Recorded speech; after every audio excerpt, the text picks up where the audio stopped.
kasih karunia dari Allah Bapa kita dan dari anaknya Yesus Kristus menyertai kamu sekalian. Amin.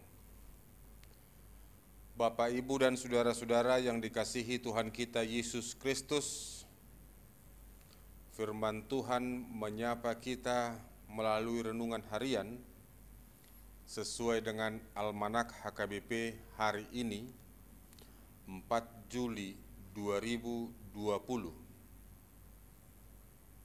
Tuhan itu pengasih dan penyayang, panjang sabar dan besar kasih setianya.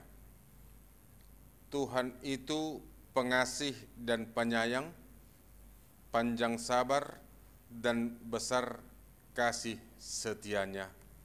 Mazmur 145 ayat 8.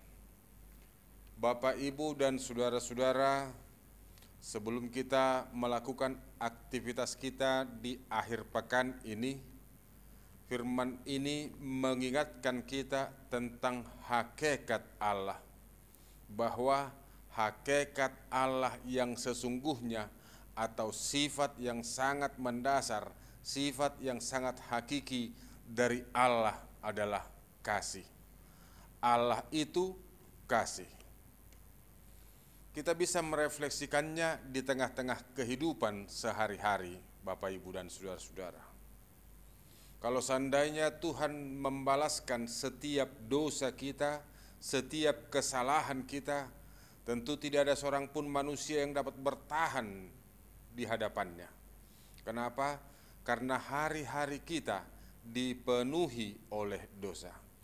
Kalau seandainya undang-undang keyahudian itu yang berlaku, tangan yang salah tangan dipotong, kaki yang salah kaki dipotong, mulut yang salah mulut ditutup, Bapak, Ibu, dan saudara-saudara bisa bayangkan apa yang terjadi. Sebab sebuah nyanyian kita dalam setiap akhir tahun di Bukuende selalu kita nyanyikan, nang pat, nang mata, nang pamangan, luhut marsalado HP. Semuanya penuh dosa. Kalau seandainya Tuhan mengatakan kepada kita, setiap kali engkau berbuat dosa, setiap kali engkau melakukan yang tidak kukehendaki, maka aku akan memberikan bintik hitam di wajahmu, 1 titik katanya. Saudara-saudara, tentu wajah kita akan hitam kehitam-hitaman. Karena apa? Karena tidak akan ada bedak yang mampu menutupi wajah kita. Karena apa? Karena kita penuh dengan dosa-dosa. Tetapi Tuhan tidak berbuat demikian. Tuhan tidak melakukan yang demikian. Apa yang mendasarinya? Karena hakikat sifat hakiki dari Allah itu ialah kasih. Dia tidak membalaskan, tetapi dia memperpanjang hari-hari kita supaya kita berubah, supaya kita bertobat. Karenanya pesan yang pertama, Bapak, Ibu, saudara-saudara, ketika Tuhan masih memberikan nafas dan memperpanjang waktu kita, maka yang diinginkan Tuhan adalah perubahan dan pertobatan. Bukan untuk memperpanjang, bukan untuk menambah daftar dosa-dosa kita, tetapi sesungguhnya sebuah perubahan ke arah yang lebih baik diinginkan oleh Tuhan dari setiap orang yang percaya. Puncak dari kasih Allah itu diwujud nyatakan dalam penebusan anaknya yang tunggal, yakni Yesus Kristus. Karena begitu besar kasih Allah akan dunia ini, sehingga ia memberikan anaknya yang tunggal, supaya setiap orang yang percaya kepadanya tidak binasa, melainkan beroleh hidup yang kekal. Dia memberikan anaknya sebagai tebusan dosa kita. Harusnya saya yang digantung di salib itu. Harusnya amang inang kita yang digantung di salib itu. Tetapi di dalam kasihnya, Yesus menggantikan kita menjadi korban tebusan dosa-dosa kita.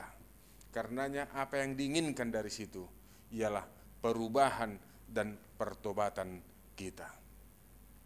Oleh kasih setia Allah, oleh pengasihannya, kita dimampukan melakukan segala tugas dan tanggung jawab kita, sehingga kita memperoleh kekuatan dalam kehidupan keseharian kita. Karenanya jangan tunggu sampai 60 tahun, jangan tunggu sampai 65 tahun, nanti saya akan baik, saya akan berubah, saya akan bertobat. Jangan tunggu sampai 50 tahun, tetapi mulai dari hari ini. Karena tidak ada seorang pun yang tahu kapan hari kita akan berakhir. Jangan kita pikirkan, nantilah setelah 55 tahun saya akan bertobat, saya akan berubah. Siapa yang tahu sampai 55 tahun? Siapa tahu 54,9 kita sudah time is over, tidak ada yang tahu. Karenanya sekarang, mari saat ini, ketika Tuhan yang Maha Pengasih dan Penyayang itu menantikan perubahan kita, mari jawab ajakannya sekarang, berubah ke arah yang lebih baik, dan ingat, hakikat dari Allah itu adalah kasih setianya sangat besar.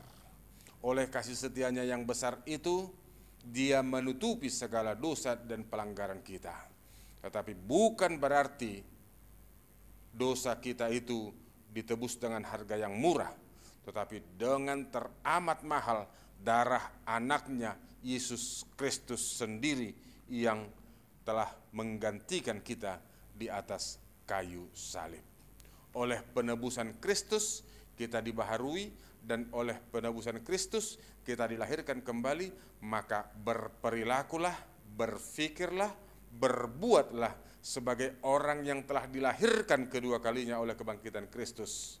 Berfikir, berbuat, bertindaklah sebagai anak-anak terang, sehingga kita dapat menjadi saksi Kristus. Selamat beraktivitas, selamat berakhir pekan, salam sehat, Tuhan memberkati kita. Amin. Terima kasih Tuhan, Engkau begitu baik dalam kehidupan kami. Tuhan pengasih dan penyayang yang memberikan hari-hari kami, yang memberikan kekuatan kepada kami, yang memberikan kemampuan kepada kami. Kiranya Engkau memberkati kami, memberkati seluruh jemaat-Mu, mulai dari yang kecil sampai orang tua, kami serahkan ke dalam tangan pengasihan Tuhan. Biarlah mereka berbahagia, biarlah mereka bersuka cita. Kalau ada yang dalam duka, kiranya Engkau Tuhan yang menghiburkan satu persatu. Terima kasih Bapa, yang sakit Engkau sembuhkan, yang lemah Tuhan kuatkan. Dalam Kristus Yesus kami berdoa dan mengucap syukur. Amin.